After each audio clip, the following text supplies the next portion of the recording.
Bien-aimés dans le Seigneur, chers auditeurs, nous vous saluons dans les très beaux noms de notre Seigneur Jésus-Christ et nous vous disons notre joie de vous retrouver ce matin et de vous savoir toujours aussi nombreux et fidèles à ce rendez-vous quotidien pour partager la parole de Dieu avec nous. Et aujourd'hui, nous sommes de nouveau en équipe avec Papa Danny et nous sommes avec vous et le Seigneur est avec nous et nous allons méditer dans 1 Samuel chapitre 18 versets 17 à 30. C'est donc les textes de méditation que la Ligue pour la lecture de la Bible nous propose ce matin.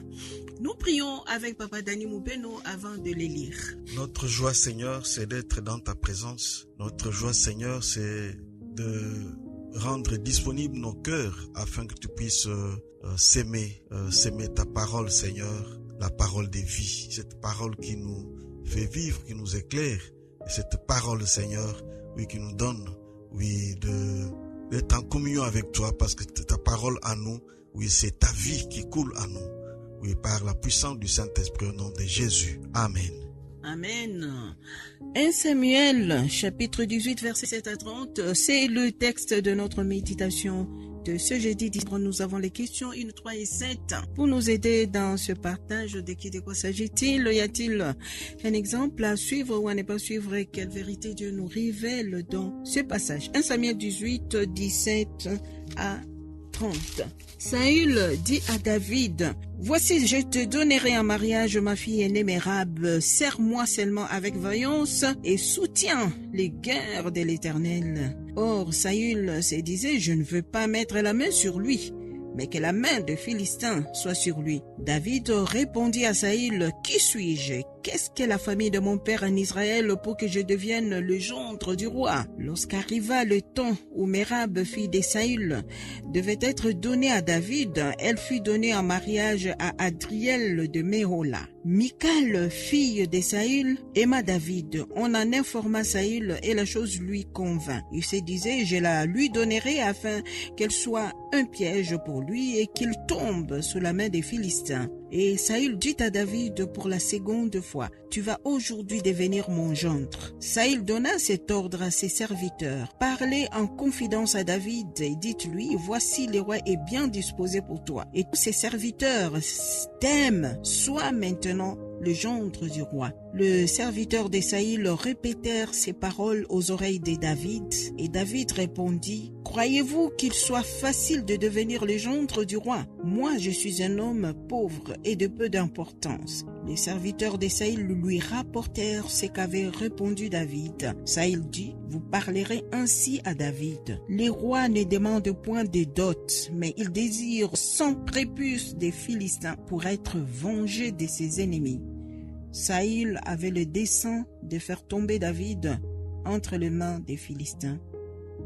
Les serviteurs de Saül rapportèrent ces paroles à David, et David agrée ce qui lui était demandé pour qu'il devienne gendre du roi. Avant le terme fixé, David s'éleva, partit avec ses gens, tua 200 hommes parmi les Philistins. Il apporta leurs prépuces et en livra au roi le nombre complet, afin de devenir gendre du roi. Alors Saül lui donna pour femme Michal, sa fille. Saül vit et comprit que l'Éternel était avec David, et Michal, sa fille, aimait David. Saül craignit de plus en plus David, et il fit toute sa vie son ennemi. Les princes des Philistins partent en campagne, et chaque fois qu'il sortait, David avait plus de succès que tous les serviteurs de Saül, et son nom devint très célèbre. Voilà, bien-aimés, nous venons donc de lire le texte de notre méditation d'aujourd'hui, jeudi 17 octobre, 1 Samuel 18, versets 17 à 30. Nous allons répondre je crois que nous pouvons nous passer de la question 1. Nous répondons à la question 3 et 7. Y a-t-il un exemple à suivre ou à ne pas suivre? Et quelle vérité Dieu nous révèle dans ce passage? Je vous laisse la parole, Papa Danny. Merci, Maman Justine. Exemple à ne pas suivre, nous voyons les propos de Saül et les intentions qu'il forme dans son cœur. Dans ses propos, il dit au verset 17, je ne veux pas mettre la main sur lui, mais que la main des Philistins soit sur lui. Donc, dès le départ, Saül a des mauvaises intentions envers son collaborateur David. Et on nous dit ici que Saül dit à David, voici, je te donnerai pour femme ma fille aînée Mérab. Sers-moi seulement avec vaillance et soutiens les guerres de l'Éternel.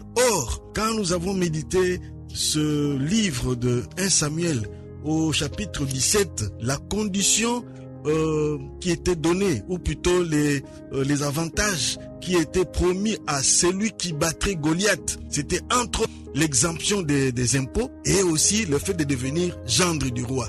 Donc Saül avait déjà édicté certains avantages, oui, qui seraient accordés à celui qui allait combattre contre Goliath. David a battu Goliath, il l'a tué, et Saül n'a pas respecté sa parole. Et plus tard, il va encore édicter d'autres conditions pour devenir gendre, pour devenir gendre du roi. Donc, vous voyez, Saül n'est pas quelqu'un de constant.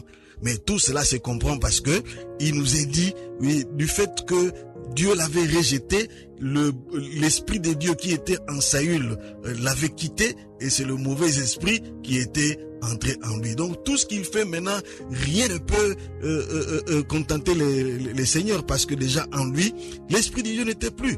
Et là, nous allons tirer une leçon. Non, mieux vaut être avec les seigneurs que être contre Dieu. Parce que David déjà, Saül, dans tout ce qu'il fait ici, rien ne peut marcher parce que dès le départ, l'esprit de Dieu n'était plus avec lui. Donc, exemple à ne pas suivre, celui de Saül qui ne tient pas ses propos. Il n'est plus fidèle à ses promesses et tout ce qu'il fait ne lui réussit pas. Donc ça, c'est vraiment une mise en garde. Mieux vaut être avec les seigneurs que d'être du côté, de l'autre côté, donc être comme ennemi de Dieu à cause de la désobéissance.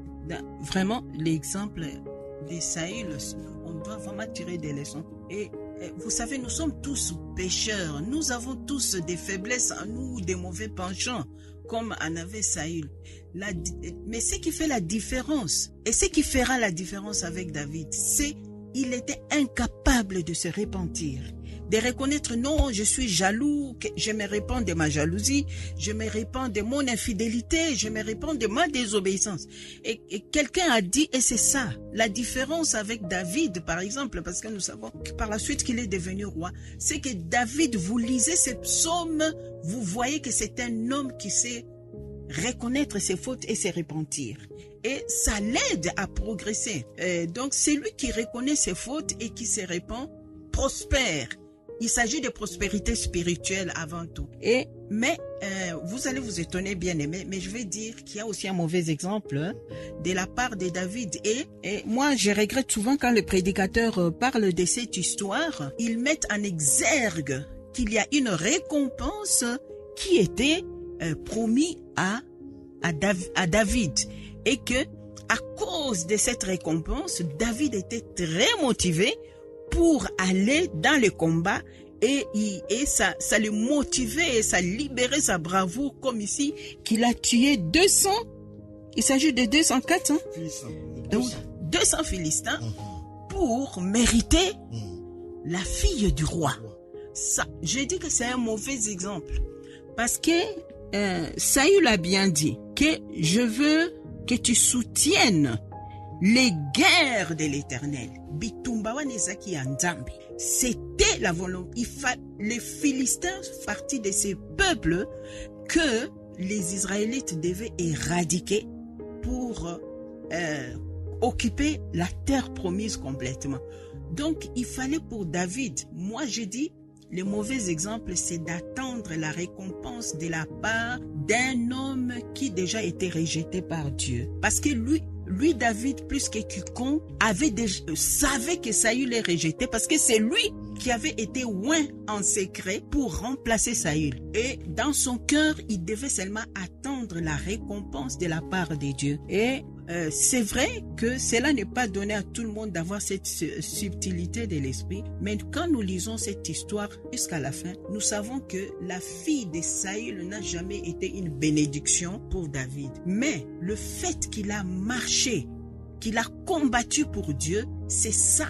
C'est Dieu lui-même qui a béni David. Mais Saül n'a pas récompensé David d'aucune manière. Donc, la leçon qui nous est donnée ici, c'est que il faut attendre la récompense de la part de Dieu. Il faut pas attendre la récompense de la part des hommes. En plus, il faut soutenir les guerres de l'Éternel. Oui, Saül l'a bien dit. Et il faut reconnaître quelles sont les guerres des hommes, quelles sont les guerres de l'Éternel. Il y a des choses que nous faisons pour satisfaire notre chair, mais il y a des choses que nous devons faire par obéissance. Nous devons toujours faire les choses par obéissance. Soutenir les guerres de l'Éternel, faire des conquêtes pour Dieu, gagner les âmes pour Dieu, travailler à l'église pour Dieu, mais pas pour mériter la récompense de la part des hommes.